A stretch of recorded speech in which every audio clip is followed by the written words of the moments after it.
Hey everybody, what's up and welcome back to today's video guys. And today guys, I'm going to go ahead and be showing you how to add subtitles in Davinci Resolve. This is a very simple thing to do guys, so make sure to watch this quick and easy video till the very end and follow my steps correctly so you can make sure this works the same for you and that you can do this yourself.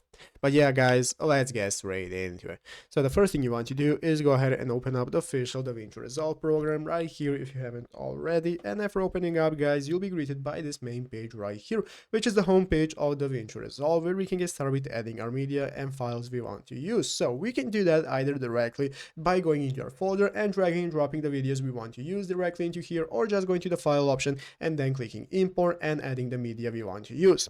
After adding your media guys, now we can get started with using our subtitles. So the first thing you want to do is drag and drop the videos you want to add the subtitles for right here into your timeline. So I'm going to drag and drop them as I have already done right here, and here is now our video. So we can get started with adding our subtitles. The first thing you want to do is go ahead and click the edit option right here at the bottom of the screen, click on edit, and we can get started with editing our timeline and adding our subtitles. So let's go ahead and see how we can do so. So after doing so guys, now it's going to open up our videos right here in our timeline, and all we have to do to be able to add subtitles is go ahead and right click here anywhere next to our videos, and as you can see, after right clicking is going to enable an option that says add subtitle track in this menu.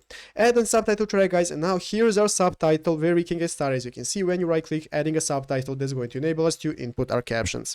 But yeah guys, basically that is how to do it. So I hope this video was helpful. If it was, make sure to leave a like, subscribe to the channel. So yeah guys, thanks for watching, take care and bye.